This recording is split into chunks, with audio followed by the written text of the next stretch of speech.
Well, I want to say good morning to you this morning. It is great to have you here at Stones Hill Community Church, and it's my privilege to stand before you each week and welcome you here. I'm not sure how I ended up with 2 bottles of water. If you're missing one, just see me after church and I'll share with you, but maybe somebody thinks I'm going to do some spitting and slobbering this morning. I don't know. I'm not going to spit and slobber at you, but it is good to stay hydrated, so that's a good thing. So thanks for the water.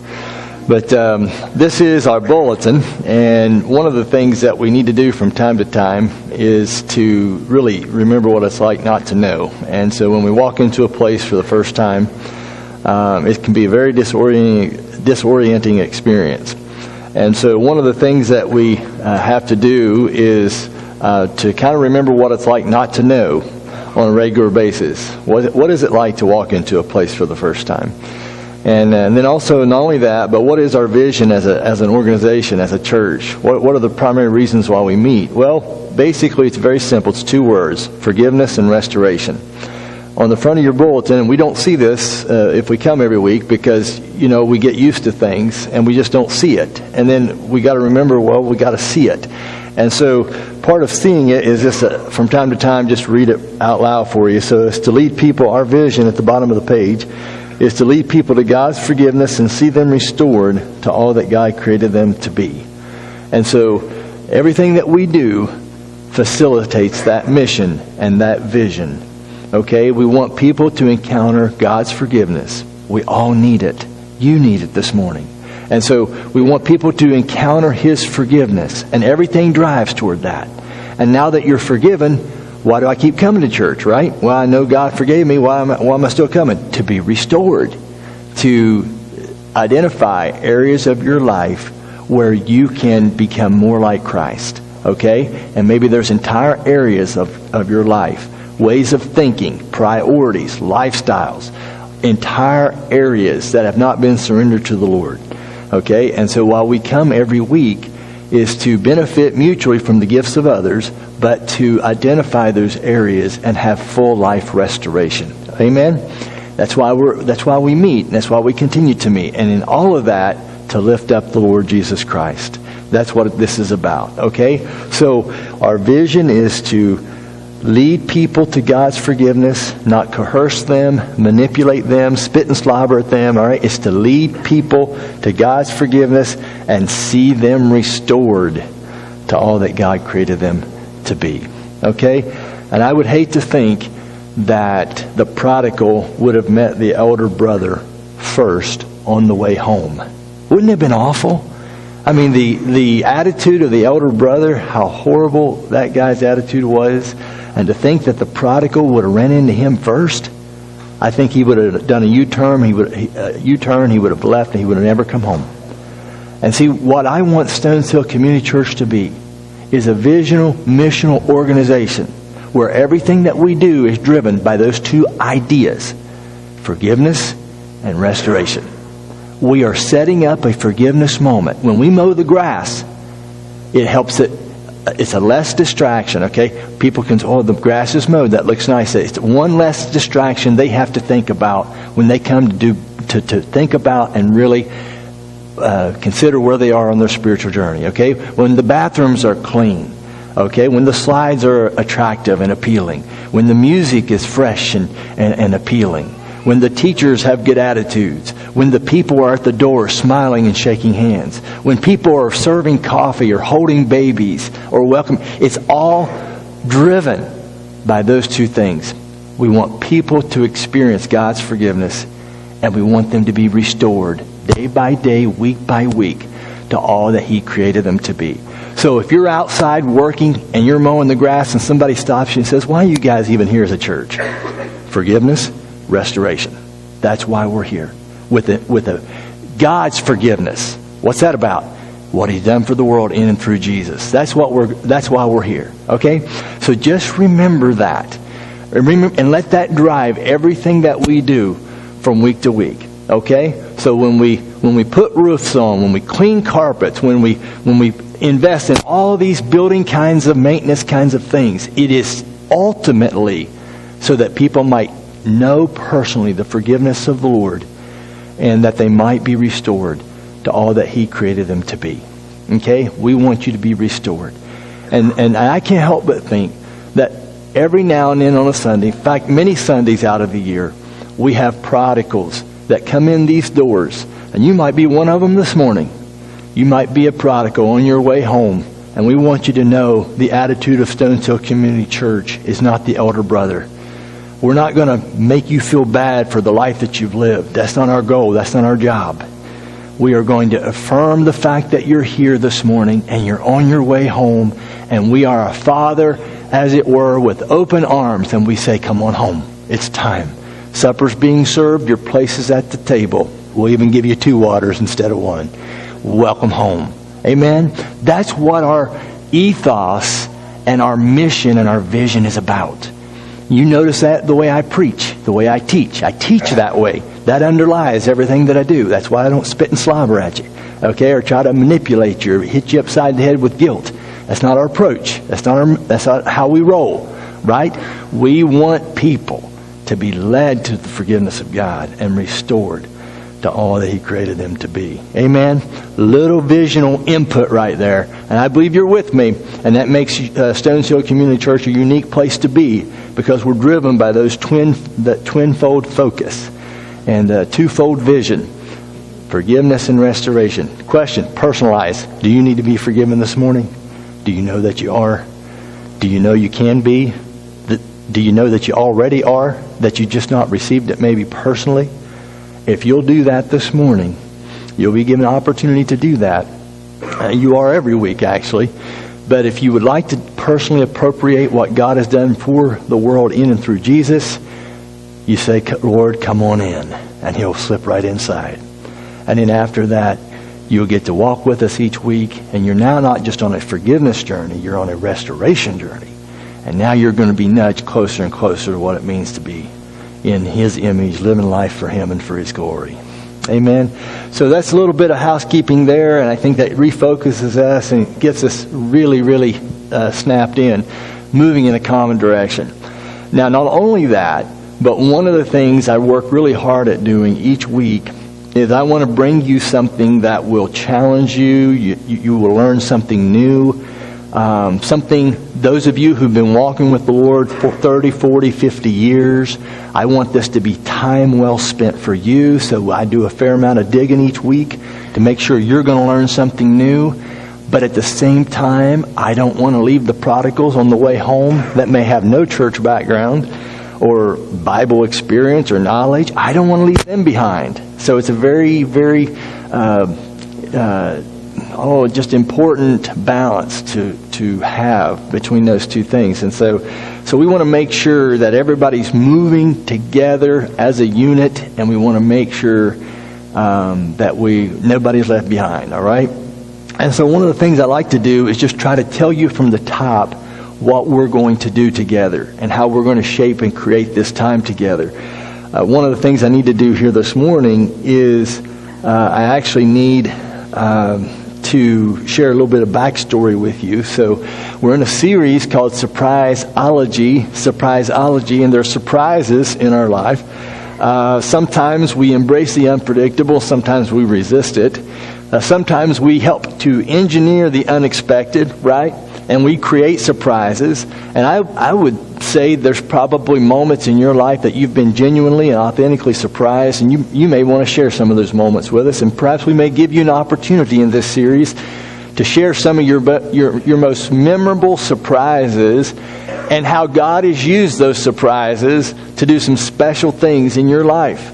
All right? And so, dramatic truth from unexpected places. We're going to be jumping around in the Bible. There'll be different speakers from time to time. There'll be different topics, different passages. There's really no way to plan ahead as far as that goes. So we are giving you, consider this a crash course in the element of surprise.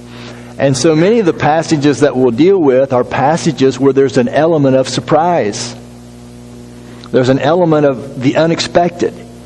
And you'll see that last week we just kicked this series off on Genesis 38. Very interesting and intriguing passage. Somebody emailed me this week and said, I didn't know Jerry Springer was in the Bible. Jerry Springer's in the Bible. Just read Genesis 38, okay? A Jerry Springer-like passage. Very surprising what we discovered, though, in that passage. And we're going to just kind of extend out into the story a little bit this morning when we deal with Genesis chapter 45. And so that chapter is going to take us. So I'll share a little bit of backstory with you in just a moment. And then it's important that we look at a text from the Bible. I think a lot of people just like to learn what the Bible really means. And so we are committed to that as a core value. This is what the Bible, how we see the Bible, what the Bible's trying to say, and what it's teaching us in this particular situation. So we give a fair amount of time and attention to that.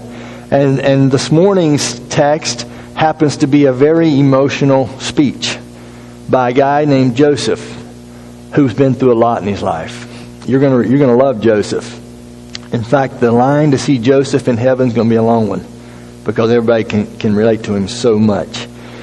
And what does the story mean? Okay, so we'll talk backstory. We'll talk about story in the text and the climax of this story in the life of Joseph. All right, and the climax of that story, I'm going to answer the question what the story means, and then I'm going to share with you a story, a more contemporary story. Catherine Clark tells her story, and there's 3 prayers that she prayed when she went through a time of difficulty.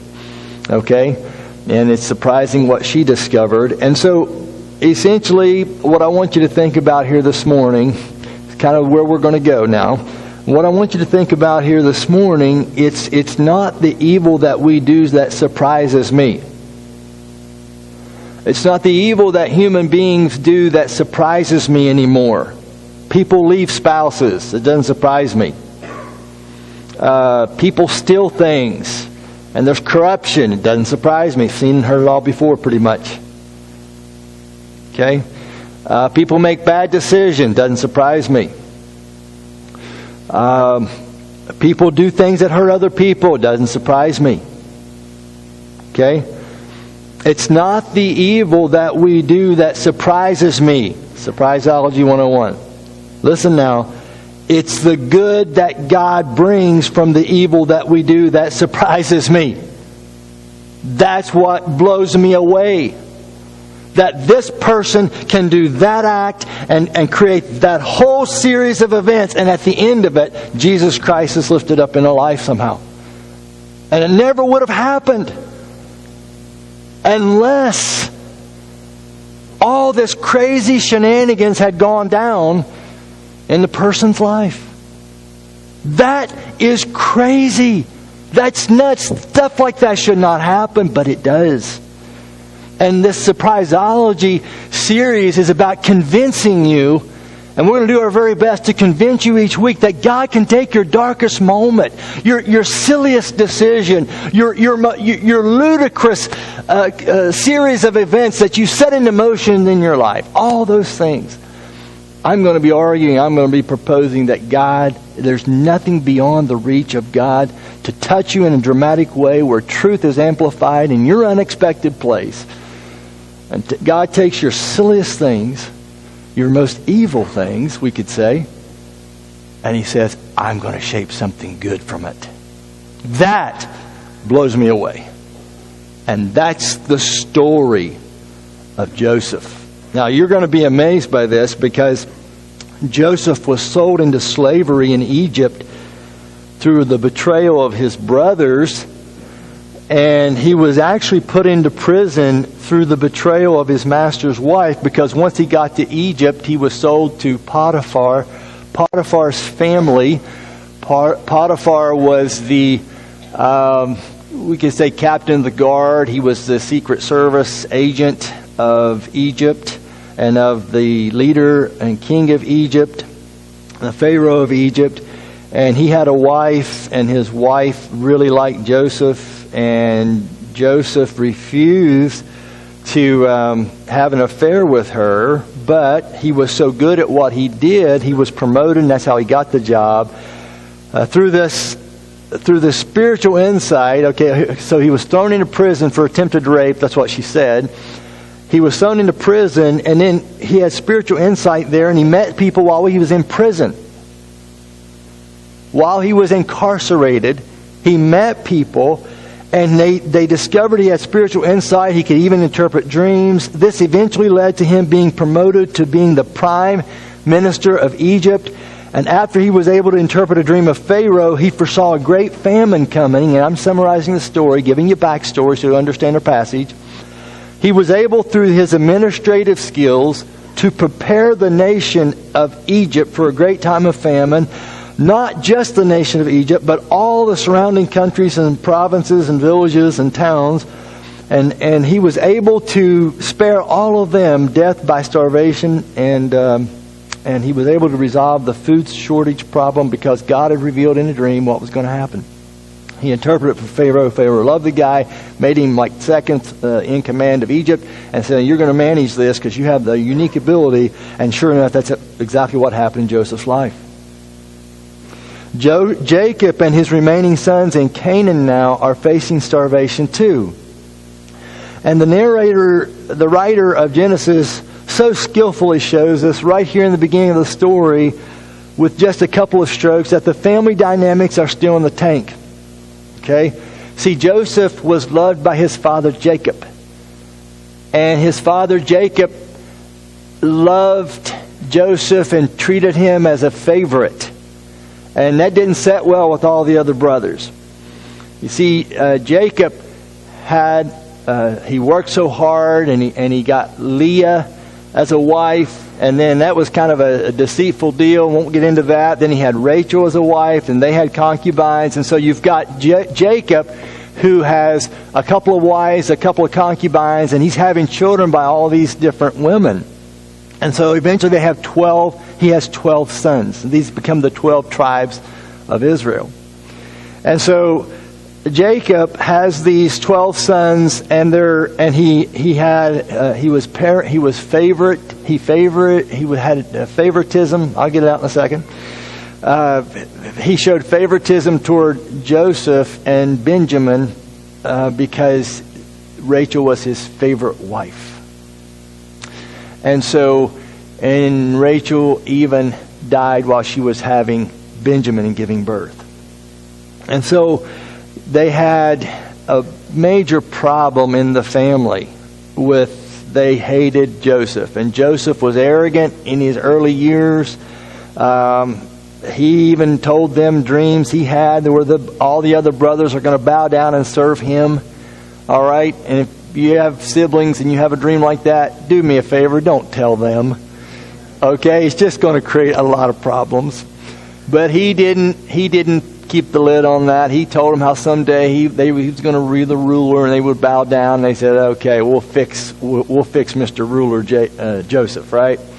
His dad even gave him like a special outfit of clothing, and so they just were livid over how this dad of theirs saw Joseph, and Joseph could do no wrong, buddy. He was always right, and he got the best presents and the best birthday cakes, and it was just really, really sick in their eyes what was happening. And so Jacob has these, so they sell him into slavery, and Judah, who I talked to you about last week, Judah and Tamar, Judah was one of the ones, he had a hard heart. He was one of the ones that suggested that they sell Joseph into slavery, and they in fact did that, and that's how he gets into Egypt. All right, that's how God positioned him, and we'll get into that in a second. How God positioned him in Egypt to do something great for the world. And so Jacob and his remaining sons now are in Canaan several years later, and they're facing starvation. And so the narrator shows us how this family is still in the tank because when Jacob learned that there was grain in Egypt, he said to his sons, "Why are you guys just looking at each other? Go and get us some food, man." He had all these sons, right? Well, he's got 11 of them. One he thinks is dead, Joseph. Okay, because they made it look like he was murdered. All right, his brothers did after they sold him into Egypt. "Why are you guys just looking at each other? Go and get some food so we don't die." And Jacob, interestingly enough, when he sends the brothers to Egypt to get grain, he only sends 10. Joseph, he thinks is deceased, and then there's Benjamin. He won't send Benjamin with the other 10 to go get food in Egypt. Why? He doesn't trust him. He smelled a fish a long time ago. And they're not even close to allowing Benjamin to go with them. He is not going to send Benjamin on this journey. He doesn't trust them. And so the 10 brothers go to Egypt, and they're there, and they stand before Joseph, and they don't recognize him because it's been so many years. They knew him back when he was a 17-year-old strapping young lad. They haven't seen him for years. He's in his 30s now. And so they don't know who he is, but he recognizes them. And he says, "You guys are spies. You are sent here from a hostile country to spy out the land." And they say, No. We are brothers. We are all the sons of one man. Joseph presumably doesn't buy the story, and he throws them into prison, and they lose hope. And then he brings them out of prison, and he says, "Okay, listen, I've thought it over. I'm a fair guy. I'll tell you what I'm going to do. I'm going to give you a fair shot at making this a rewarding trip for you guys. I'm going to give you grain, and I'm going to let you go home. But here's how I'm going to set it up. I'm going to keep one of you as a hostage, as collateral. And so when you come back for grain, if you bring this last son, this younger brother that you say you had, whose name is Benjamin, if he really exists, you'll bring him back, and I'll know that you're telling the truth. And so then we can work it out that way." And so this brother, like I said, would have been Joseph's biological brother. And he hasn't seen him for a long time. And of course, this was Rachel. Joseph and Benjamin were Rachel's biological children. And so Jacob had played favorites with these guys. And it had definitely fueled sibling rivalry. So they go home and they tell Jacob. Jacob says, "There's no way I'm ever going to fulfill that deal. I don't care who's left behind, what son was left behind. You guys are not getting Benjamin. You're not going to take him back." 1 year goes by. "You're not going back with Benjamin." 2 years go by. "You're not going back with Benjamin. I'm not going to do that. I lost Joseph. I'm not losing him." But he got hungry, and the food ran out. And a couple years go by, and finally they're desperate again, and Jacob finally relents, and in a great agony he gives them Benjamin, and Benjamin goes with them, and they go back to Egypt. And they come before Joseph, and Joseph gives them the grain, but as they're on their way home, suddenly a messenger from Joseph's court comes and overtakes them and says, "Hey, someone stole the royal silver cup." And they open everyone's bags, and they find in the sack of grain of Benjamin. And they had a special supper while he was there, and little things happened, like they were set up in chronological order according to their age and their birth dates. Okay, and so they set them up at the table, and they're all looking at each other like, "How in the world do these people know our birth dates and our chronological order?" They did little things like that. Joseph did. So they're kind of wondering, and now they're on their way back. And everybody's got their grain, their sack of grain, ready to take back to the land of Canaan for Jacob and the family, extended family. And they catch up to him and say, "Hey, someone taking the silver cup." They check all the bags, and sure enough, in Benjamin, there's the silver cup, and it was intentionally placed there incognito by one of the staff of Joseph. And so they come back to Joseph, and they fall on their feet. And they say, "We're your slaves." Joseph says, No. I don't need all of you. Okay? I don't need all of you. All I need is the guy whose sack we found the cup in. Okay? That's who we need. He has to stay. He must be a slave forever, and the rest of you can go free. And they're all like, "No way. This can't be happening." And at that moment, Judah, of all the brothers, especially when we read last week how hard his heart was, of all the brothers, you wouldn't have expected it. But Judah steps forward, and he makes an offer that is so astounding and so electrifying, and it's the climax of the Joseph story. And if we look on slide number 6, we'll see what Judah said in this situation. He says, Judah went up to Joseph, and he said, "Pardon your servant, my Lord." He doesn't know this is Joseph, by the way. None of them know this is Joseph in Egypt. This is their former brother, okay? That they sold into slavery, that they made it look like he was killed by a wild animal, and they've been lying to their father Jacob all these years what really happened to Joseph. He doesn't know this, but Judah goes up to him and he says, "Pardon your servant, my lord. Let me speak a word to my lord. Do not be angry with me, your servant, though you are equal to Pharaoh himself. Now then," and we're skipping a few, "now then, please let your servant remain here as my lord's slave in place of the boy. Don't take the boy. You can take me. I'll stay in his place. And let the boy return with his brothers. How can I go back to my father if the boy is not with me? No," he says, "do not let me see the misery that would come on my father. You'll take me in place of the boy." And Joseph, you're going to note as you read through this story, there are many times when he goes in and out because he has to gather himself to get composure. He's so emotionally moved. You know, when you read this story, you see on one hand it looks like he's going to take vengeance. He finally is the ruler of Egypt. He has all the power. He can right the wrongs that his brothers betrayed him years before. He's finally in a position. In fact, the dream did come true. He is the ruler in all the land and they are bowing down before him. Okay?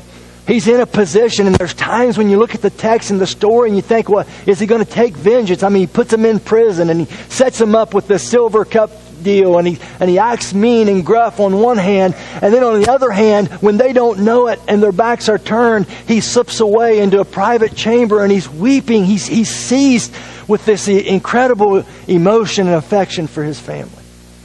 And you're not sure which way it's going to go. Derek Kidner, a very astute Genesis scholar, Derek Kidner, he wrote many years ago. And he says that this is a moment where it is the sun and frost in the story. It's the sun and frost that eventually breaks them open. It's the sun. There's love, there's acceptance, and there's provision, and there's kindness that is showed on one hand. And then on the other hand, there is the frost. There is the coldness of what feels like rejection and accountability. And there's incarceration, at least for a brief moment.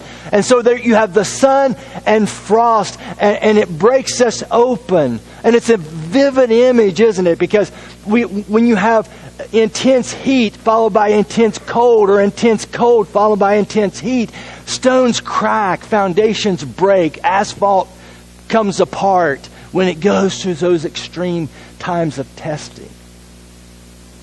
And I think Kidner's got it right. There has been the sun and frost in the story, and it's one of the ways that God uses uses events in our life. There's the warmth and there's the cold. There's the sun and there's the frost. There's the sun. I mean, Joseph was promoted in Egypt, and he was successful. In fact, the text tells us he was married. He had children. He had a family. So we have the sun in the text. We have the warmth of what feels like the affection, the love of God. And then you have the coldness where he's in prison and he's separated from his father that loved him so much. And so you've got the sun and the frost that breaks him open.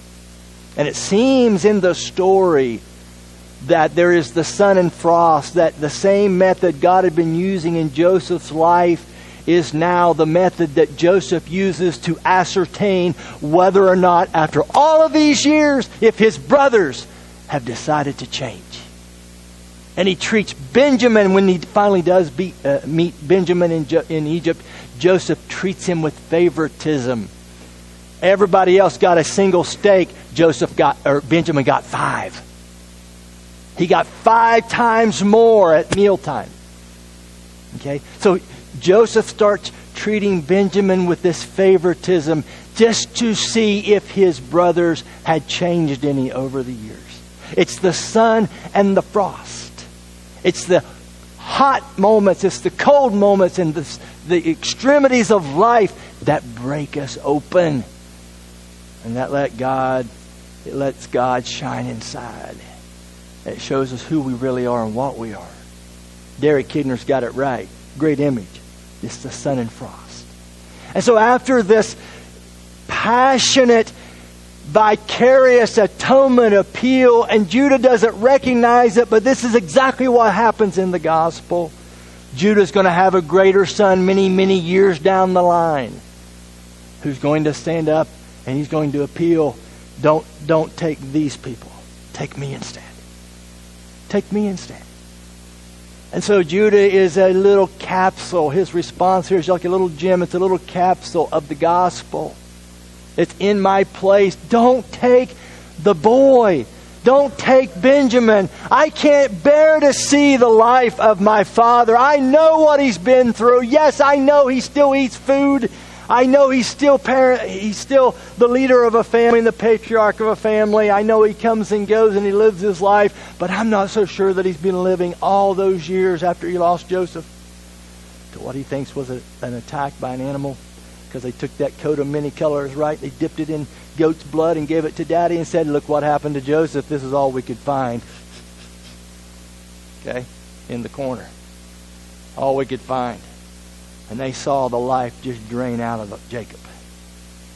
And it's like, they watched that man year after year after year, and life was gone because he loved that boy. And now they're in a situation where if Benjamin is no more and he's a slave in Egypt and Jacob will never see him again, Judah steps up and he speaks for all the brothers. Judah and Tamar, that's the same guy. You wonder if Judah ever changed. The guy that was ready to do whatever on a country road with a woman he did not know. You think about that. How in the world is that guy ever going to change? Did he change? Did he change? Right, here it is. Take me instead. I've lived my life a lustmonger and womanizer, and I've done this and I've done that, and at the drop of a hat, and now here he is many years later in life, and he's stepping up and saying, I don't care if I have to go to prison the rest of my life. Don't take the boy. I know what it would do to my dad. I know what it would do to the rest of his days. I've watched the life literally drain out of that guy for the last several decades. Don't take the boy. And so he offers this passionate plea, a vicarious atonement, is a theological phrase we could use. In the place of the boy, take me. Take me. All this drama is played out. And finally, Joseph can take it no more. Slide number 4, if you would, please. We read in Genesis chapter 45, verses 1 through 9. Then Joseph could no longer control himself before all his attendants, and he cried out, all of the years of hurt and betrayal, all of the wondering if his brothers had changed, if they ever regretted pulling the deed that they pulled and sold him into slavery, all of the bitterness, no doubt, that he had to battle all those years, he gets to a breaking point. He says, have everyone leave my presence. And it's an exclamation point. So he's really having a moment. And so there was no one with Joseph when he made himself known to his brothers. And he wept so loudly that the Egyptians heard him. There was hurt. There was anguish. All of the years of hurt and anguish and separation from a dad who loved him and a family who hated him. All of the moments in prison, all of the sun and frost experiences of life where it was on and God's blessings were felt and it was off and God's blessings were not felt. This back and forth series of events, the sun and frost, according to Kidner, sun and frost, it broke him open. And it just comes crashing out. And he wept so loudly that the Egyptians heard him and Pharaoh's household heard about it. All the unanswered questions. And Joseph said to his brothers, verse 3. Of course, he had pretended to not know the Hebrew language, right? He spoke, if you'll read the story, he spoke through an interpreter. The Hebrew boys, the 10, 11 Hebrew brothers, they were speaking in Hebrew back and forth.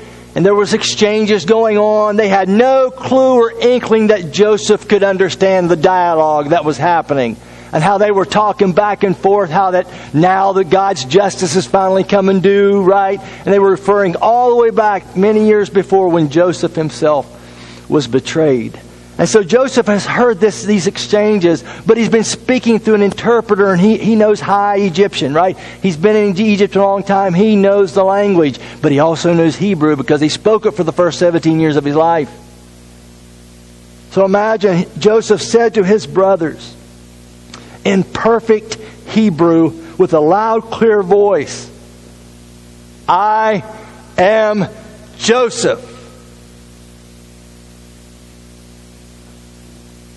Is my father still living?" Imagine that. They think he doesn't know Hebrew. He speaks it perfectly here. And they stop. And the verse tells us his brothers were not able to answer him because they were terrified at his presence. I have a feeling they were probably scanning the nearest exit. How could we get out of here really, really fast? Right? Is my father still living? That fact has already been established. What's he saying? I know he's alive biologically. Is he still alive? Is he still there? Is he the dad that I've always known, that I knew then at 17 years of age? His brothers were not able to answer him. Talk about a surprise. Wow. Surprisology. My goodness. Because they were terrified of his presence. They were angst and they were in panic. And then Joseph said to his brothers, "Come close to me. Come close to me. Take a look. Yes, it's a violation of Egyptian protocol. Nobody is going to approach a leader like that." So he has to tell them, "Come close to me." And the last thing they want to do is to come close to this guy who's just claimed to be Joseph. But he wanted them to come closer because if they would come closer, they could really study the contour of his face. Even though he was 17, now he's in his 30s, you're still recognizable. We get a little older, some of us grow whiskers, right? It's hard to tell sometimes who is who. If you haven't seen them from 17 to 30, let's say. But they say, "Come here, come closer. All of you guys come up, gather around." And they look closely. A lot of scholars point out the parallels between Joseph and Jesus. And Joseph is a type of Jesus. What do they mean? He's a preview of a Jesus to come. And so Joseph is a type. And so both Jesus and Joseph spent time in Egypt. Jesus spent time in Egypt. Joseph was betrayed for silver. Jesus was betrayed for silver. Joseph was imprisoned on false charges. Jesus was imprisoned on false charges. Joseph was stripped. Jesus was stripped. You see, if Joseph is a type of Jesus, and Jesus, by looking in the life of Joseph, we should get insight into the life of Jesus then, true? And so if this is true, we do get greater insight in the life of Jesus. And so when I read the words with that in mind, "Come close to me," I find those words to be life-changing. Because that's all Jesus really wants from you. Come close to me. And many times Jesus reveals himself in private, just like Joseph did. Everybody get out. Step aside. Shut the doors, pull the blinds. Boys, you're right here. Look at me. And I think about that. Jesus reveals himself in private many times, and you might be troubled by his presence.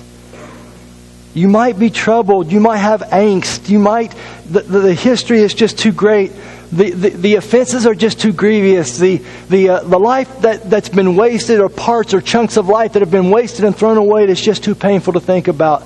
And what he says to you this morning, he says, "Come close to me. Just come closer. Don't be afraid. I'm not going to hold things against you like you think I might. I am Jesus, the Savior of the world." A lot of scholars see a type here. And I think we learn from it. Spurgeon says in this regard, he says, Jesus speaks to thee this morning. He wrote in like the 1800s, so bear with the language here a little bit. Jesus speaks to thee this morning, Spurgeon writes, from his very cross where he bled for thee. He says, I am Jesus. Look to me.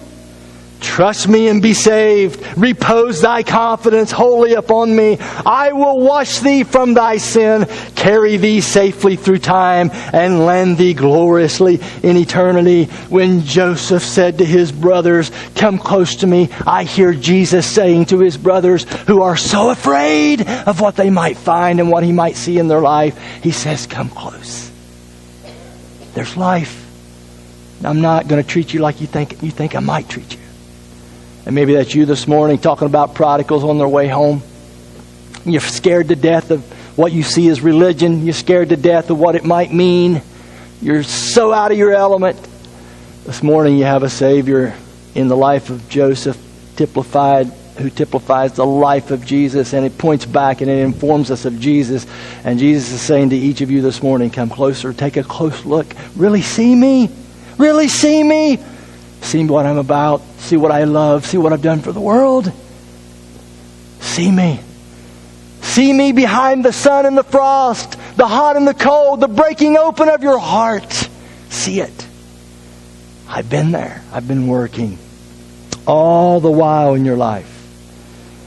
When they had done so, the text tells us, he said once again, I am, not just Joseph, I am your brother, Joseph, the one you sold into Egypt. And I think voice intonation is so important right here. I mean, I am your brother, you know, the one you sold into Egypt. I don't think he did that, okay? If he'd have done that, he would have scared him, all right? But he says, I am your brother. He calms him down. The one you sold into Egypt, I'm that guy. I'm that guy 20 some odd years later. And at this point, Joseph, I think, could have twisted the sword with bitterness, rancor, and revenge. But notice what he does. Verse 5. And now do not be distressed and do not be angry with yourselves for selling me here, because it was to save lives that God sent me ahead of you. Remember that phrase. You're going to see it 3 to 4 more times. God sent me ahead of you. Verse 6, for 2 years now there has been famine in the land, and for the next 5 years there will be no plowing and reaping. But God sent me ahead of you. Verse 7. There it is again. To preserve for you a remnant on earth and to save your lives by great deliverance. So then, it was not you who sent me here, but God. God sent me here. So we see it in verse 5. God sent me here. We see it in verse 7. God sent me here. We see it again in verse 8. God sent me here. And then we read in verse 9, now hurry back to my father and say to him, this is what your son Joseph says. God has made me Lord of all Egypt. Come down to me. Don't delay. You're forgiven. And now it's time to be restored. You're forgiven. We've heard that this morning, haven't we? Now it's time to be restored. You're forgiven. Life is, whatever you have done in your past, it has been forgiven. Praise God. And now you're free to have a reunion. Let's reconcile the family. Let's celebrate it each week. Come on back down to Egypt. You are forgiven. Now it's restoration time. The vision of our church. And it's the vision of life. You see? So when we look at this, God sent me ahead of you. God sent me ahead of you. It was not you who sent me here, but God sent me here. God has made me Lord of all Egypt. Who is the hero of the Joseph story? Can we all learn the lesson of these verses and benefit from them? The lesson is God, God, God, God. It's not your brother who sold you into slavery and betrayed you. It's not the frost of bitterness and anger and rancor and that which has been done to you. It's not the frost. It's a God who, even though there's the frost of life, it's a God who is committed to doing something great. It is not the evil that we do that surprises me. It is the good that God brings from the evil that we do that surprises me. Only God can do that. Only God. can write this kind of conclusion to an incredible story. Only God. And so I ask you the question this morning, what does it mean? That's the story. What does it mean? I'll tell you what it means. And if it doesn't mean anything else, it at least means this. If you were doing, he says, okay, you were doing all these things, Joseph says. You were doing all these things. You were selling me. You were betraying me. You were lying to my dad. You were ripping me away from my brother Benjamin. You were ripping me away from a life that I knew so well. You put me in a foreign environment. You sold me out. In all of that, there was someone working underneath the other things that have happened in my life. And these frost moments of life, there's been a God who has been at work, and He was doing something. I couldn't have orchestrated it. I couldn't have gone to school and made it any different. I could not have pulled this off without the intervention of God. God was doing something underneath everything and behind everything else that you were doing and that I was doing and that we were doing. God was doing something. God was at work. That's what it means. Tim Keller says he likes stories where they start out like, yes, I broke my leg, so I missed the exam and I flunked the exam and therefore I flunked out of school, but at the hospital I met a doctor and we got married and it's wonderful. That's what the story means. I am not surprised by the evil that human beings do. Honest. I've been in ministry for 20-some years. I could tell you some doozies. Really. Doozies of stories. Nothing surprises me. What surprises me is when I hear those doozies of stories and 10 years later, what God's done with it and through it. See, it's only God. And see, what I want to do this morning is I want to firm up a belief in you that tells you this morning that God is working underneath and behind even your worst moments. And if Joseph's brothers had not sold him into slavery, he would not have been taken to Egypt. If Potiphar had not purchased him, he would not have gained the experience needed to manage people in an Egyptian context. If he had not been falsely accused of rape, he would have not been able to interpret the cupbearer's dream for them while he was in prison. And without that, he would not have been summoned by Pharaoh on a divinely appointed day that changed everything. Joseph was placed to preserve not just Egypt, but the nation of Israel. He was rescued by the person that they sought to kill. So this morning, what does it mean? You see, the true hero of the Joseph story is God. It was God.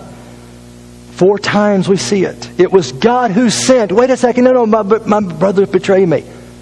My spouse left me. This person stole from me. This person threw me into a legal battle and it sunk my business. And I had to go this direction in life. This accident forever changed my life. That funeral marked me forever. That hospital visit, that relationship, it just... And what this story tells us is that behind, underneath, and around all of that, there is a God who has been, is currently, and will work to position you strategically where He needs you to be. And so the hero of the story is God. It's God arranging the events of Joseph's life, even though free will human creatures create this mess of a story. It was God who was sovereignly preserving life in time of famine. It's not the evil that we do that surprises me. It's the good that God brings from the evil that we do that surprises me. And that is the fundamental principle of Surprisology 101. Don't ever forget that. And remember it, because it brings hope. Because if you've been unfairly represented in court, or your ex-spouse took you to the cleaners, you can trust God. If the doctor's diagnosis isn't what you would like, and if it's left you paralyzed, you can trust God. And if you feel like your life is on hold, you can trust God. And have you lost your job, you can trust God. He loves to write His story through your story. Don't panic. Someone said God is too kind, too good to be unkind. He's too wise to be confused. And when you cannot trace His hand, you can always trust His heart. And my experience has been that God will bring you to a moment where Jesus will say to you, come closer. Take a look at me. I know you've just buried somebody you love. Come closer.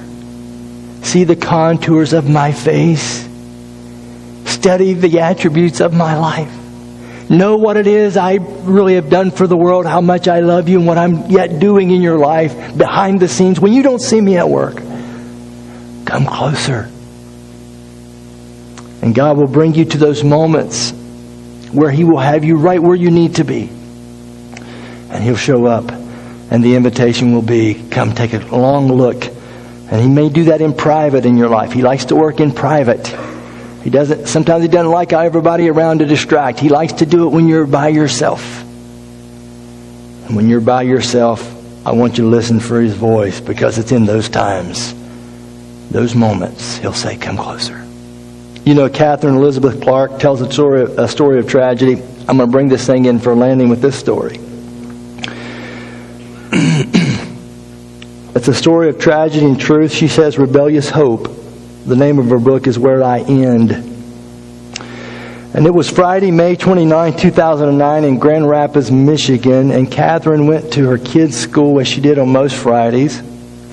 And she would go and she would read stories and poems at the elementary school classroom. It's a great thing to do. She had a couple of kids attending there. She writes about this. And so the bonus was being able to see them some as she read the poems and the stories and played with the kids. But this was the Friday that was a bit unique because it was the last full Friday of the year. And she and other helper moms were feeling a little blue, right? They're blue over the fact that the year's about over and they're not going to be able to be interacting with the kids as much as they normally have been able to do. And so the moms, feeling the blueness of the day, they stayed after lunch and they went out to recess with the kids. And Catherine was playing tag with a couple of girls on the playground. And a boy was scaling a large jungle gym full of tubes and slides, and you've seen those. He navigated his way to the peak of the play structure where there were 3 slide options. He had a fast slide option, a bumpy slide option, or a zigzag slide option. That sounds good. He chose none of them, however. Doesn't surprise me. Surprise you? Nope, shouldn't. Boys are rambunctious, right? We like to think outside the box, we boys do. Well, he chose none of those options, and he opted to climb over the protective barrier atop the edifice.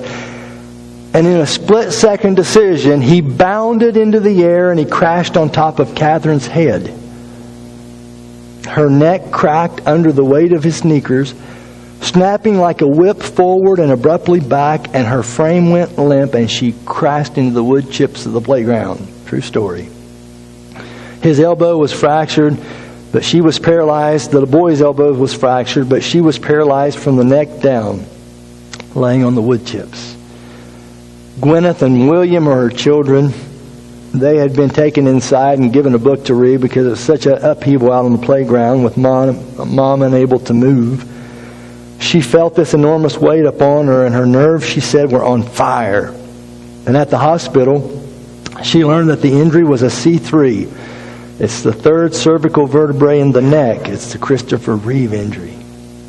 They fused the spinal cord with donor bone, and they inserted hardware into the spine to kind of hold things together and stabilize. But the damage had been done. Her 34-year-old body became a cage. Hospital personnel had to do everything for her. She said it was really hard. Her family was very active and movement was their life. They danced after supper. She would bound upstairs 2 steps at a time. She would jog through the week here and there, and she would dart and weave through airports effortlessly.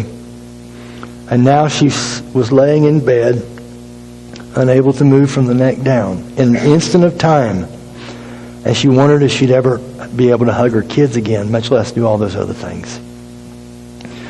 Even when she cried, she was so helpless. Even when she cried, someone else had to wipe her nose. That's just how helpless she was. In an instant, it all changed.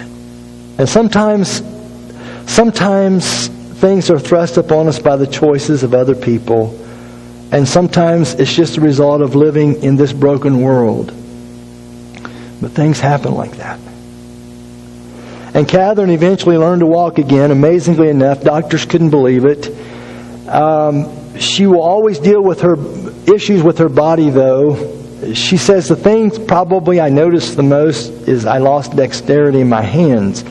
Imagine going through your day wearing mittens, if you have mittens on your hands, and then trying to help your daughter pull up her tights, or braid her hair, or hold a pen in your hand, or open a Ziploc bag, or tying shoes, or buttoning shirts, or turning pages, or prying open Tupperware containers. Her hands, she said, they always feel asleep.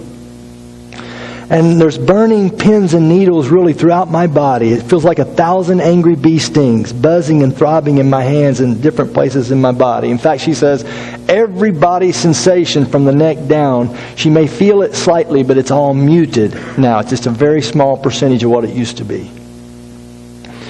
She and her family went to an assembly at the school where her kids attended, and she was injured, the school that she was injured at.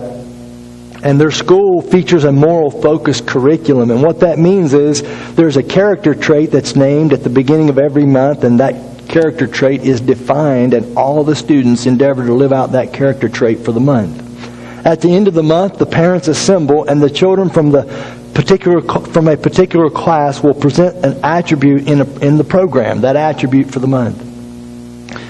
And this particular month, the attribute was wisdom. To be careful to do what is right. After they presented the program on the theme or topic of wisdom, the big moment arrived. She said if your name was called, you would make your way to the front of the room and look into the eyes of the principal and shake his hand, and with your other hand you would hold your prize, a yellow certificate. And Catherine said, I was not expecting what I heard. When the boy's name was called that day, it all came crashing over my head again. And there before me, with a huge smile, stood the child who'd caused my injury, life-changing injury for the rest of my life, holding a certificate for all to see that said wisdom. She said the irony of it was too much. Tears brimmed in my eyes, and as covertly as possible, John, which is her husband, escorted her out of the room, and by the time she reached the parking lot, the levee of sorrow broke, and a torrent of tears and sobs convulsed from deep within my body. The blitz of tears continued on my bed when I got home, and she says, I certainly don't think the child who landed on me intended to hurt anyone.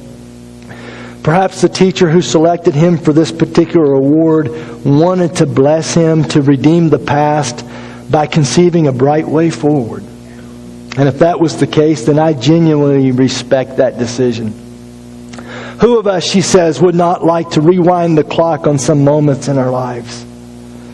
Oh, if I could rewind the clock, I could stop that accident.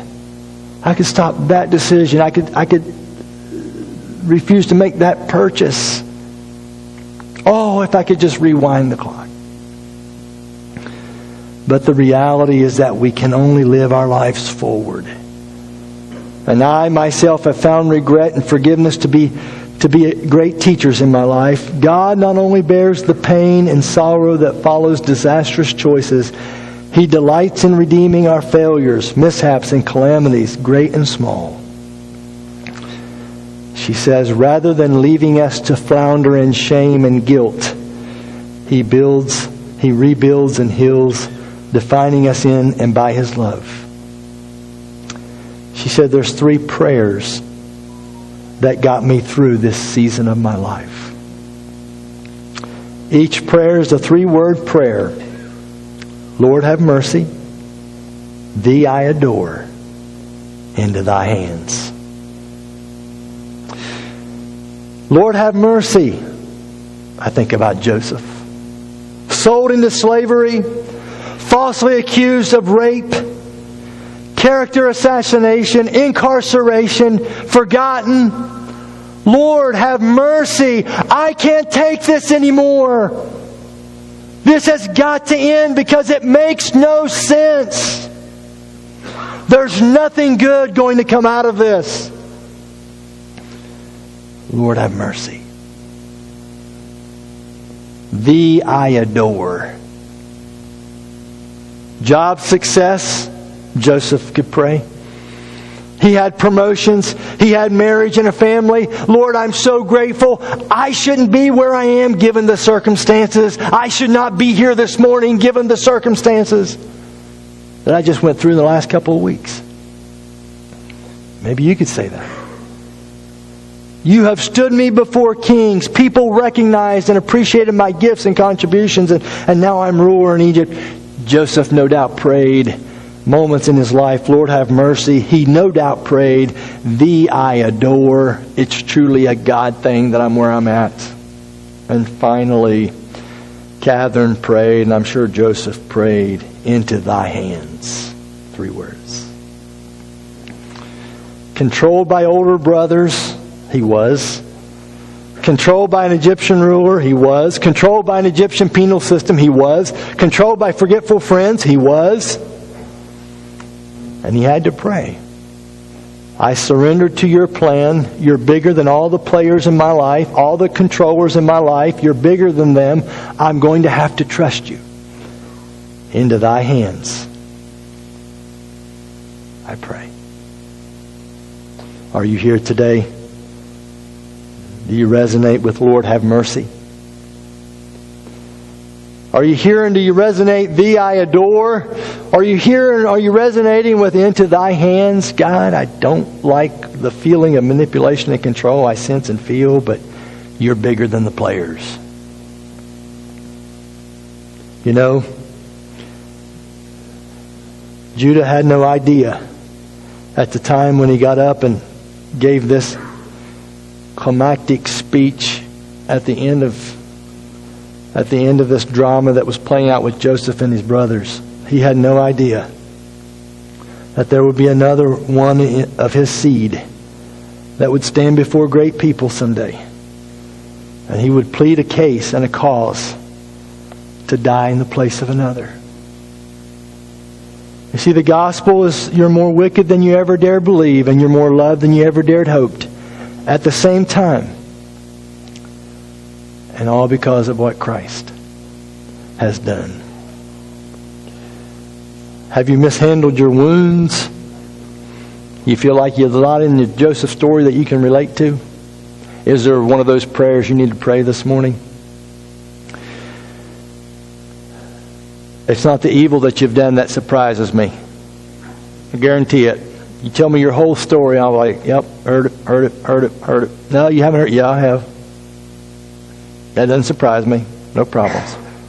You have no idea how safe you are. No idea. Heard it all before. Seen it all pretty much before. Here's what I'm amazed by.